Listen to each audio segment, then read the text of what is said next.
मतलब वही है जैसे आप अपने खेत में काम करने के लिए, अपने घर मकान में काम करने के लिए आप मजदूर खोजने जाते हैं, अब मजदूर ला करके काम कराते हैं, उसको मजदूरी दे करके उसके घर में देते हैं। सरकार ने तो कहा कि हम आज इस महंगाई के जमाने में अगर 4th ग्रेड का कर्मचारी है 10-12 हजार रुपये उसको मिल रहा है। अगर टेक्निकल लड़का है, पॉलिटेक्निक जेई करके, इंजीनियरिंग करके अगर वो नौकरी पा रहा है तो उसको 20 से 25 हजार रुपया दी जा रही है। तो 20-25 हजार में वो लड़का क्या कर सकता है?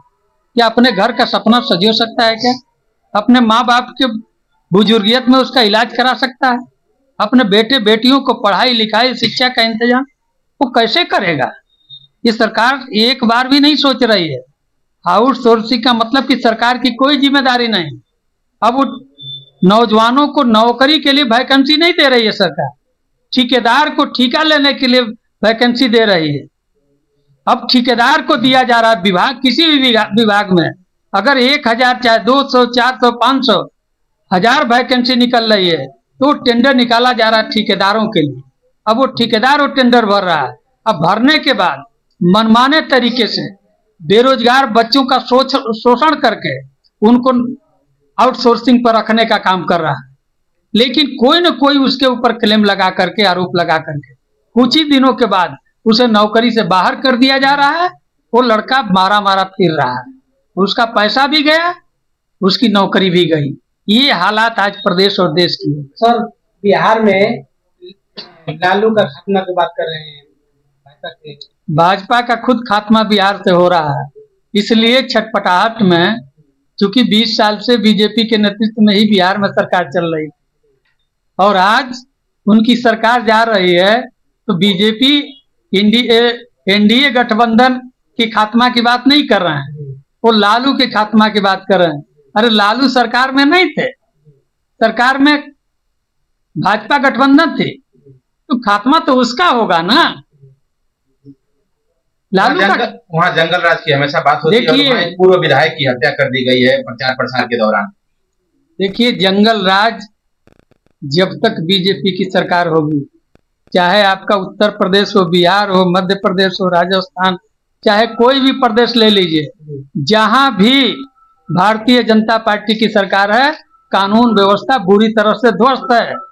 वो लोग कानून व्यवस्था की बात करते हैं कि हमारा, अभी माननीय विधायक जी कह रहे थे, एच एन सिंह पटेल जी, की सरकार कहती है कि उत्तर प्रदेश में कानून व्यवस्था 1 नंबर पे है।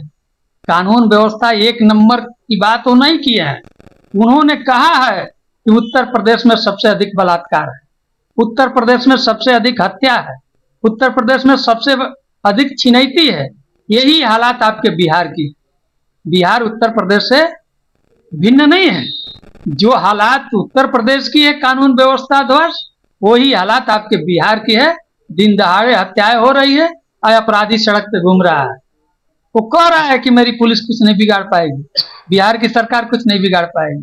कल एक यादव की हत्या हुई, आज 2 कुशवाहा की हत्या हुई, बाप बेटे की हत्या हुई। तो ये कोई जिम्मेदार हो सकता है? दोनों नहीं। लेकिन उसके बावजूद भी सरकार एकदम अपना भ्रष्टाचार का, कानून व्यवस्था ध्वस्ती की सारी सीमाएं पार कर विकास कहीं देख रहे हैं? ये लोग क्या विकास कर रहे हैं? आप ग्राम पंचायतों को उठाकर देख लीजिए। जो ग्राम पंचायतों के विकास के लिए पहले पैसा आता था, गांव में नाली खड़ंजा के लिए पैसा, आज वो पैसा विभागों पे खर्चा किया जा रहा है। यानी पंचायती राज व्यवस्था पहले पंचायत भवन बनाने के लिए पैसा देती थी, अब नहीं दे रही है, कहा कि प्रधान अपने कोटे से बनाए। पहले प्राइमरी पाठशाला के लिए बेसिक शिक्षा विभाग पैसा देता था, उसके सुंदरीकरण के लिए, उसके रंगाई पुताई के लिए। अब प्रधान उस पर पैसा खर्च कर रहा है।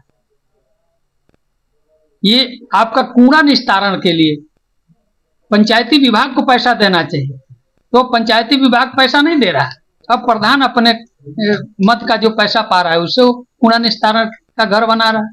तो बताइए, जब विभागों का पैसा पता नहीं कहाँ जा रहा है, बेसिक शिक्षा विभाग